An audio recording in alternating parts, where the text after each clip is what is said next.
গত ১৫ বছরে সাংবাদিকতা নিয়ে জাতিসংঘের তত্ত্বাবধানে তদন্ত হবে বলে জানিয়েছেন প্রধান উপদেষ্টা প্রেস সচিব শফিকুল আলম। সকালে ব্রডকাস্ট জার্নালিস্ট সেন্টার বিজেসির পর্যালোচনা ও মত বিনিময় সভায় এই মন্তব্য করেন তিনি।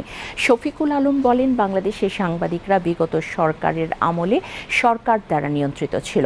এই নিয়ন্ত্রণ থেকে বের হতে স্বাধীন সাংবাদিকতা রক্ষা করার চেষ্টা করছে অন্তর্বর্তীকালীন সরকার। এর থেকে উত্তরণের পথ খোঁজা হচ্ছে জানিয়ে তিনি বলেন, কোনো এজেন্সি যাতে গণমাধ্যমকে ভয় দেখাতে না পারে সে বিষয়ে ব্যবস্থা নেওয়া হয়েছে।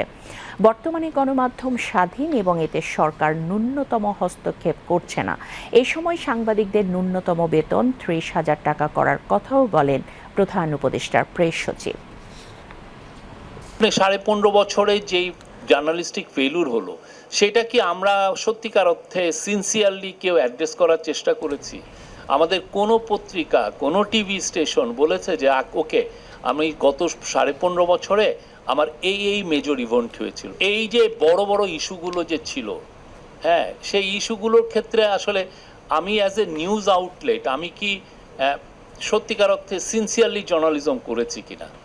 এখন আপনি গত 15 বছরের যে জার্নালিজম, সেটা নিয়ে কিন্তু আমরা কোনো আলাপই করছি না। সেটা নিয়ে আমার মনে হয় যে অনেস্ট আলাপ হওয়া উচিত। এই জার্নালিস্টদের বেতন আমি বড় বড় টিভিতেও আমি শুনেছি 10-15 হাজার টাকা দেয়। এই জায়গাটা আমি আপনি যদি ওয়েস্ট বোর্ড নিয়ে এগোতে চান, আপনি ওয়েস্ট বোর্ডে আমার মনে হয় যে আপনি একটা বড় চক্করে পড়ে যাবেন। তা আমরা সবাই মিলে একটা কথা বলি না যে না, বেসিক মিনিমাম ওয়েজটা আমি ঠিক করি। যে কোনো টিভি আসুক, যে কোনো নিউজ মিডিয়া আসুক, তার বেসিক মিনিমাম ওয়েজ হবে 30,000 টাকা। আপনি এর নিচে দিতে পারবেন না, সরি, না হলে আপনি পত্রিকা চালায়েন না, টিভি চালায়েন না।